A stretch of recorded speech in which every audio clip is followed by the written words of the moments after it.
अगर आप इस बार कोई 2 पहिया वाहन लेना चाहते हैं तो आपको आना होगा मोघट रोड पर, जहां पर है नेशनल ऑटोमोबाइल्स। जी हाँ, यामाहा का ये शोरूम, जहां पर आपको कई प्रकार की गाड़ियां मिलेंगी, अलग अलग वैरायटी की गाड़ियां मिलेंगी। 2 पहिया वाहन इस तरह से मिलेंगे जो आपको अपनी ओर आकर्षित करेंगे। अगर आप एक अच्छी गाड़ी पर राइड करना चाहते हैं, अच्छी गाड़ी पर सवारी करना चाहते हैं, तो आपको एक से बढ़कर एक मॉडल यामाहा के यहाँ पर मिल जाएंगे। यामाहा की यहाँ पर अलग अलग तरह की गाड़ियां हैं। अगर आप परिवार में किसी भी तरह के बच्चे के लिए लेना चाहते हैं, बड़े के लिए लेना चाहते हैं, यंगस्टर को अलग अलग बाइक की जरूरत है, तो आप यामाहा के इस नेशनल ऑटोमोबाइल्स के शोरूम पर आएंगे, जहां पर आपको अलग अलग वैरायटी की गाड़ियां। बहन कंचन मुकेश बहन को पूरा भरपूर आशीर्वाद देगा और इस बार कम से कम 50,000 पार करके रखेगा, ये मेरा विश्वास है। भाइयों और बहनों, मध्य प्रदेश का बारे में मुझको बहुत बोलने का जरूरत नहीं है। किस लिए? मध्य प्रदेश का विकास का बारे में किसी को बोलने का जरूरत नहीं है, ये देखने वाला चीज है, ये हम लोग सब अपना आंखों से देख सकता हूं। थोड़ा मेरा एक उदाहरण देता हूं। मैं कांग्रेस का मंत्री था, वो समय मैं आप लोगों को थोड़ा पहले का समय में लेके जाना चाहता हूं, जब दिग्विजय सिंह जी मध्य प्रदेश का मुख्यमंत्री था। हम लोग को यहाँ में कॉन्क्लेव वगैरह होते थे, पीवी नरसिम्हा राव जी प्रधानमंत्री थे, तो हमको भोपाल आना होता था। भोपाल आने से एक बार हर सब लोगों का मन में आते हैं कि महाकाल का दर्शन भी करके जाओ।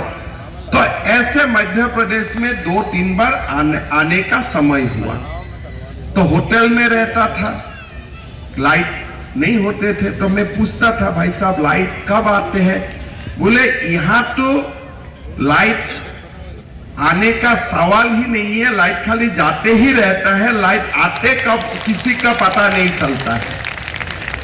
रोड का जो हालत था, और रोड का हालत भी देखने का लायक था। मतलब आप 2 घंटा का रास्ता 6 घंटा चले जाओ, लेकिन ये सब आप लोग ज्यादा जानते हो। ये कोई मतलब किसी का बात बोलने का नहीं। दिग्विजय सिंह का समय में सड़क का क्या हाल था, बिजली का क्या हाल था, पानी का क्या हाल था, हम सब लोग जानते हैं। फिर शिवराज जी का सरकार आया, मध्य प्रदेश के लिए एक स्वर्णिम काल हम जो देखता है वो भाजपा का सरकार ने प्रस्तुत किया। आज मैं थोड़ी देर पहले मेरा सभा था, मैं उसमें बता रहा था कि एक प्रदेश का जो विकास का धारा होता है, उस धारा का जो हम मापते हो, तब एक चीज को मापना है कि कृषि में कितना प्रगति हुआ। आज अगर मेरा स्टेट को आप देखें, देन आप लोग को पता चलेगा कि असम हर साल 16-17% हम लोग ग्रो कर रहा हूं 2014 से, कोरोना काल को छोड़ के। लेकिन ये बोलने का बात है, लेकिन जब हम पूरा देखने का कोशिश करता हूं, तो असम का कृषि का विकास दर 4 से 5% है। बाकी माइनिंग वगैरह, पेट्रोल वगैरह, उद्योग वगैरह के लिए हमारा ग्रोथ 17% है। मतलब क्या है? मतलब विकास हुआ है, लेकिन विकास कोई पार्टिकुलर क्षेत्र में ही सीमाबद्ध है, आम लोगों के लिए वो विकास नहीं हुआ है। मैं खुद का स्टेट, मेरा स्टेट का बारे में ही मैं बोल रहा हूं। मेरा मन में कोई अहंकार नहीं है कि हर जगह में जो गलत है उसको सच बोल के प्रस्तुत करना है।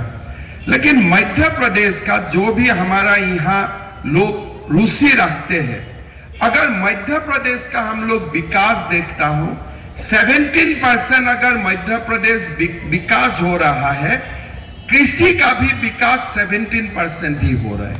मतलब जब विकास है, और विकास ने गांव का लोगों को छुआ है, विकास ने कृषकों का जीवन को परिवर्तन किया है, विकास ने फार्मर्स का जीवन को परिवर्तन किया है। आज मध्य प्रदेश में ये चुनाव का चक्कर में मुझको थोड़ा आकाश मार्ग में भी घूमने का मौका मिला। अब जब ऊपर से मैं देखता हूं हर जगह में जमुना का, नर्मदा का पानी जा रहा है, इरिगेशन हो रहा है और खुशहाली ऊपर से ही दिखता है कि पूरे जगह में एक एग्रीकल्चर का रिवॉल्यूशन हुआ है। अभी आप खुद पूछिए, क्या ये चीज दिग्विजय सिंह का सरकार में क्या था? आज लोग बोलते जो नेशनल हाईवे हम लोग दिखाई पड़ता है, क्या पहले कांग्रेस का समय में वो नेशनल हाईवे था? क्या कांग्रेस का समय में 26 घर पाता था?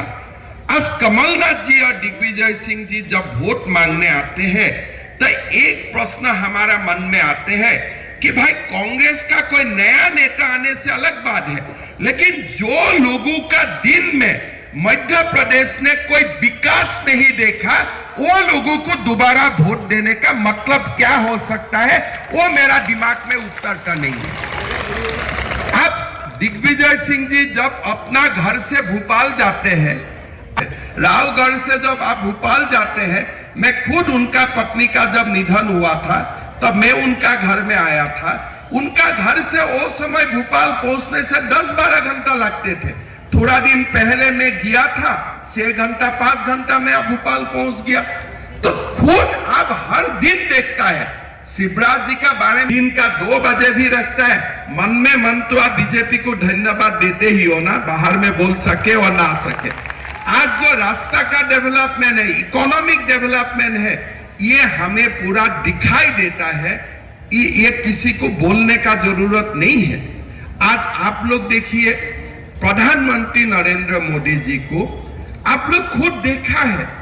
आज भारत का लोगों का आकलन तो हमारा है ही मोदी जी का ऊपर, लेकिन जब अमेरिका का सीनेट में प्रधानमंत्री जाते हैं और हर अमेरिका सीनेट का मेंबर प्रधानमंत्री जी को खड़ा होते अभिवादन करता है, तो भारतीय हिसाब से हम लोग सब गर्वित होता है। थोड़ा दिन पहले एक फॉरेन से एक एम्बेसडर मुझको मिलने आया था, तो वो मुझको बोल रहा है कि जो भारत को पहले ज्ञान देता था, वो लोग आज भारत आता है ज्ञान लेने के लिए कि कैसे ये संभव किया। अमेरिका ने वैक्सीन निकाला, रशिया में निकाला, भारत ने भी निकाल लिया। अमेरिका में चंद्रलोक में भेजा, हमने भी भेज दिया। आपने जो काम किया है हम लोग बराबर टक्कर लेके रखा हूं। आज हमारा विश्व इकोनॉमी में हम लोग 5 नंबर में पहुंच गया और नरेंद्र मोदी जी बोल रहे हैं कि ये मेरा गारंटी है, मैं अगले 3 साल में जापान को भी मैं पीछे कर दूंगा और मैं 3rd इकोनॉमी बन के दिखाऊंगा। ये भारतवासियों के लिए सबसे बढ़िया समय है। आप मध्य प्रदेश के लिए भी सबसे बढ़िया समय है, भारतवासियों के लिए सबसे बढ़िया समय है। मध्य प्रदेश का लोग भारत मां से बहुत प्यार करते हैं।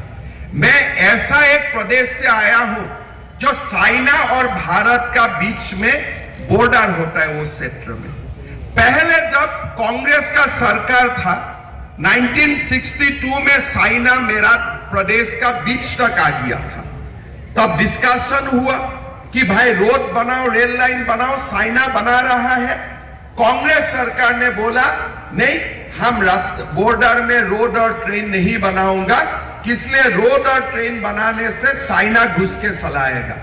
तो मेरा आर्मी बराबर बॉर्डर में जाने का सुविधा मिलेगा और चाइना कभी भारतीय सेना को हरा नहीं पाएगा, और गारंटी लिख लो।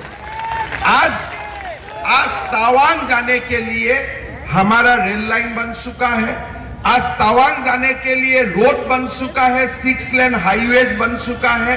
भारत का नक्शा का परिवर्तन हो चुका है। आज हमारे मध्य प्रदेश का नेता दिग्विजय सिंह क्या करता है कि पीएफआई का लिए बोलता है, एनआईए को खिलाफ बोलता है। नहीं, पीएफआई का लोग 97% निर्दोष है।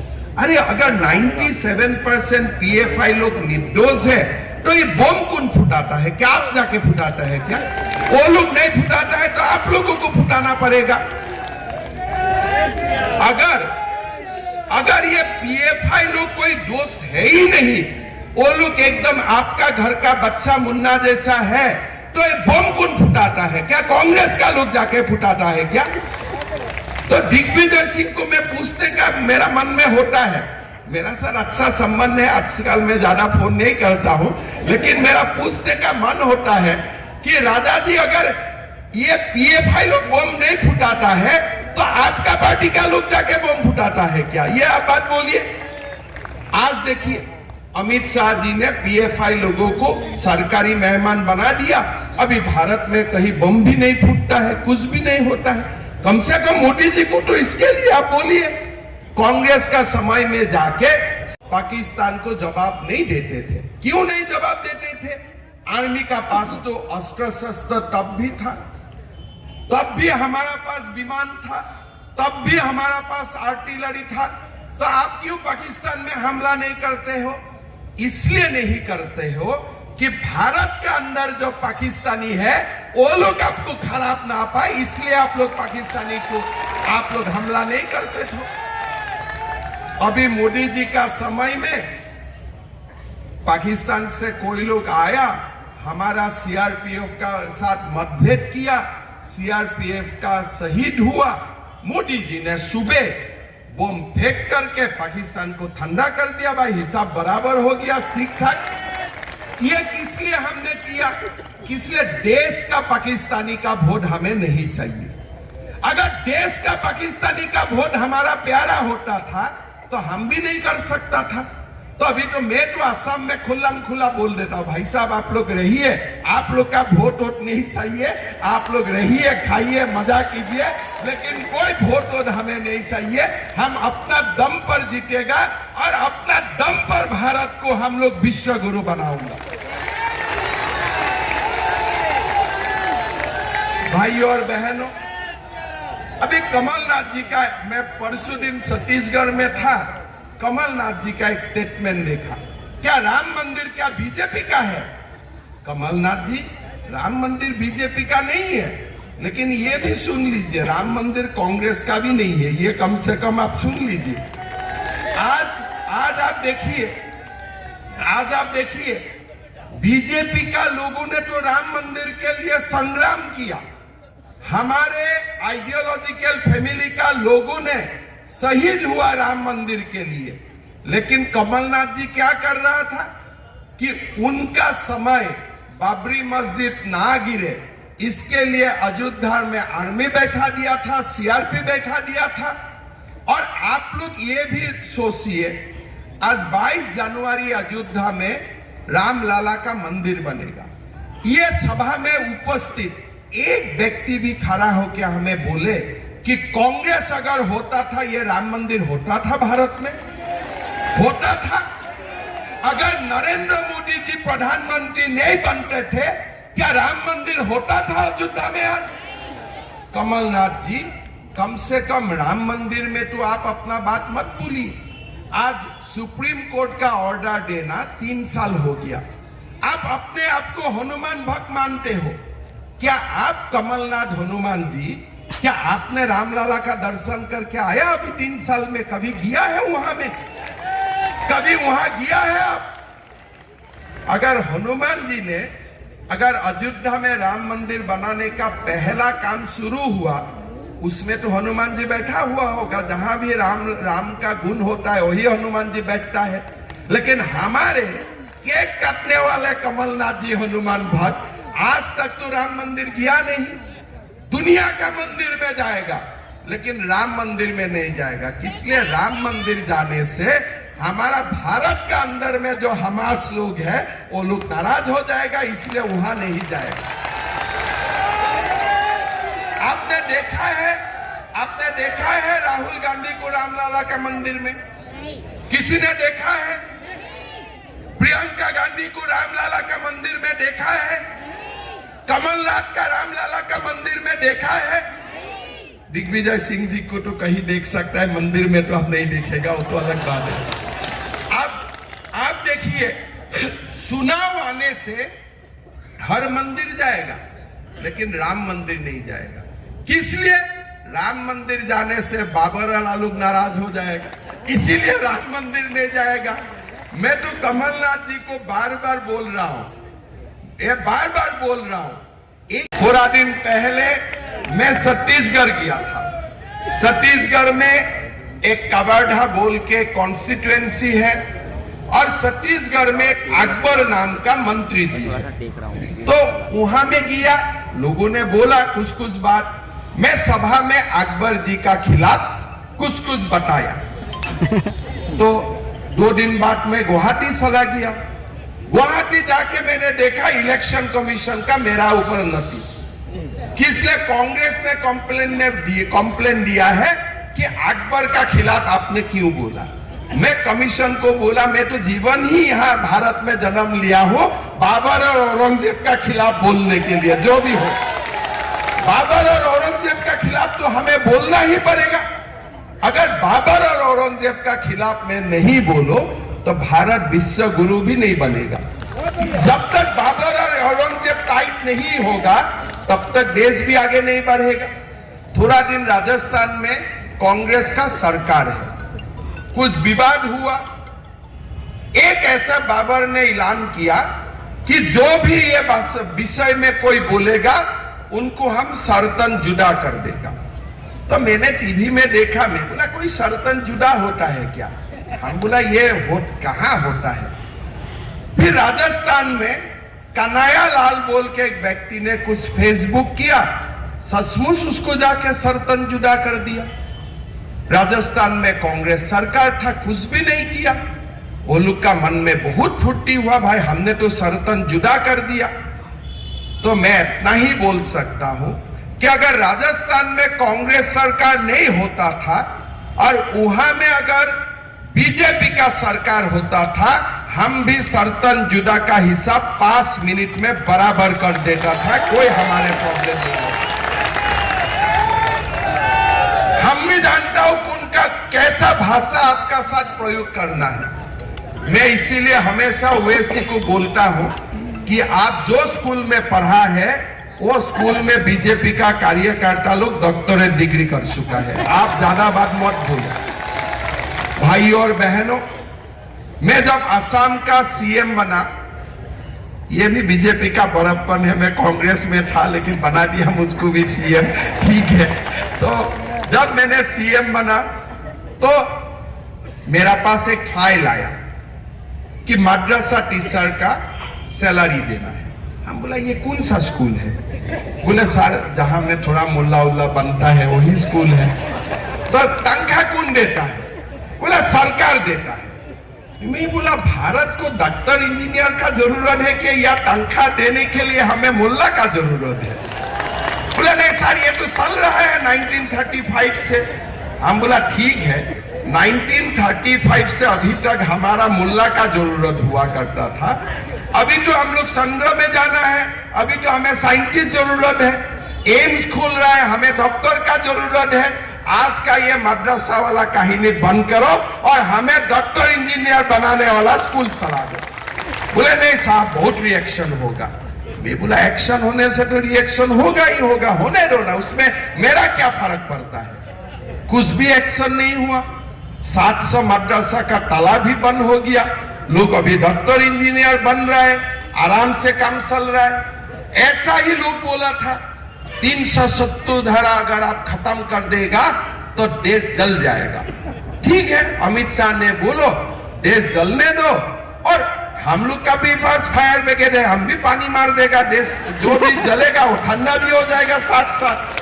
आज देखो 370 धारा खत्म हो गया, जम्मू कश्मीर भी शांत हो गया। वो जो लोग बोलता था कि साहब पूरा आग जल जाएगा देश में, हम तो वो लोग को बोलते हैं बेकार तुम्हारे लिए फायर ब्रिगेड में खर्चा किया, कोई आग ही नहीं लगा, कोई आग ही नहीं लगा। जब हमारा मन में दम है कि भारत माता के लिए कुछ करना है, ये भारत माता बहुत ही महान है, हमें आशीर्वाद भी देता है, हमें शक्ति भी देता है, राम मंदिर भी बन जाता है, 370 धारा भी समाप्त हो जाता है और भारत आगे बढ़ते। भाई और बहनों, हमें शक्ति चाहिए, समझ सकते हो, थोड़ा दिन पहले कर्नाटक में कांग्रेस ने चुनाव जीता, उसका बाद आज कर्नाटक का हालत क्या है? फिर तुष्टीकरण का राजनीति शुरू हो गया, हर जगह में तुष्टीकरण। आप सोशल मीडिया देखो, वही बाबर औरंगजेब जैसे कांग्रेस का सरकार नहीं आया है, देश में मुगल का ही शासन आ गया, ऐसा वो लोग हल्ला शुरू कर दिया। अगर मध्य प्रदेश भूल से भी जीत ले, यहाँ में तो कोई बाबर औरंगजेब का हल्ला में कोई जीते ही नहीं रह पाएगा।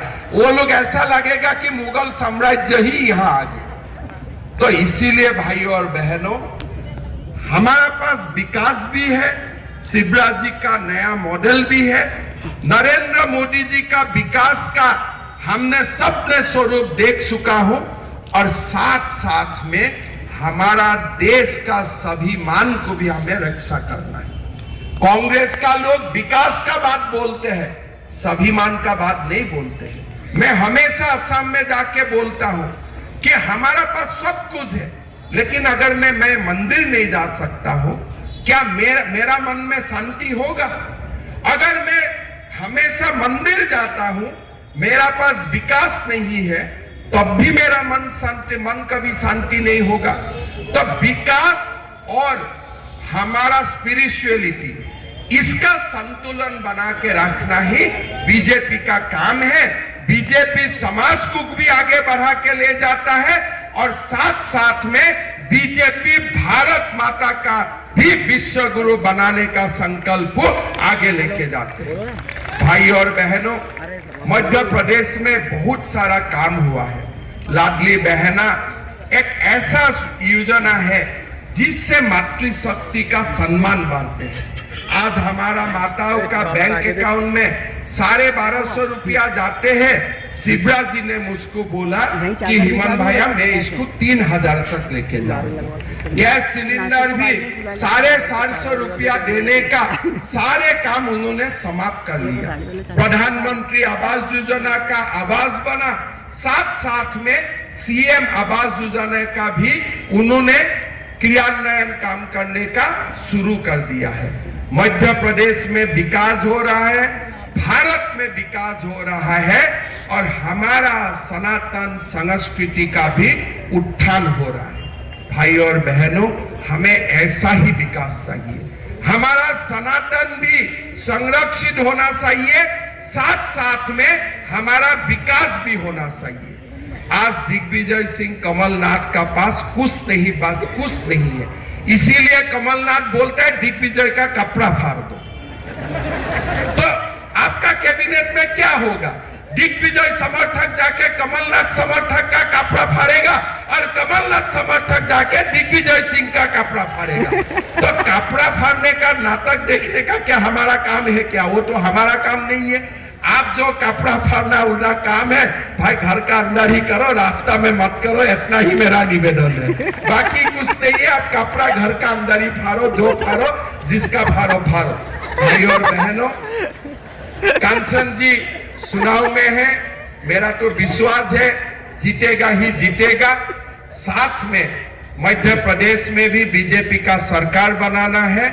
हमारा मध्य प्रदेश का कोई भी कोने में हमारा रिश्तेदार है, हमारा दोस्त है, सबको आप लोग बोलिए कि हमें विकास चाहिए, सनातन का उत्थान चाहिए। इसीलिए हमें तीसरा बार भारत का प्रधानमंत्री का रूप में नरेंद्र मोदी जी को हम लोग देखना चाहता हूं, और उसी चुनाव का पृष्ठभूमि तैयार करने के लिए मध्य प्रदेश में हमें बीजेपी का सरकार बनाना है। पूरा देश को मध्य प्रदेश से एक बहुत बड़ा संदेश जाना है कि नरेंद्र मोदी जी तीसरा बार देश का प्रधानमंत्री बनेगा ही, इसमें कोई किसी का संदेह नहीं होना चाहिए।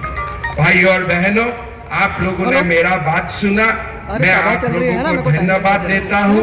मैं सभा का पहले बोला हूँ कि मैं माँ कामाख्या का धरती से आया हूँ। खंडवा का कोई भी मेरा माँ पिता भाई बहन सबको मैं निवेदन करूंगा, जीवन में एक बार माँ कामाख्या का मंदिर में आइए। हमारे महादेव पार्वती सती का जोनी मुद्रा वहां है और वहां से ही सृष्टि का रचना होता है। तो इसीलिए आप लोगों का जब भी मन में होता है कि कामरूप कामाख्या दर्शन करना है, कानेश्वर भैया को बोल लीजिए। बाकी आप लोगों का सत्कार करना वो मेरा काम है, बाकी मैं देखभाल करूंगा। आप लोग आइए और आसाम का भी आप लोग एक बार आने से हमें भी बहुत खुशी होगा। आप लोग ने मुझको प्यार दिया, बहुत बहुत धन्यवाद। मेरा साथ में बोलिए भारत माता की। सब लोग बोलिए, जितना पड़ेगा 50,000 में ऊर्जा होना चाहिए। थोड़ा तो कमलनाथ जी को तो सुनना चाहिए ना। भारत माता की, भारत माता की, नरेंद्र मोदी, नरेंद्र मोदी, वंदे वंदे। बहुत बहुत धन्यवाद, बहुत बहुत धन्यवाद।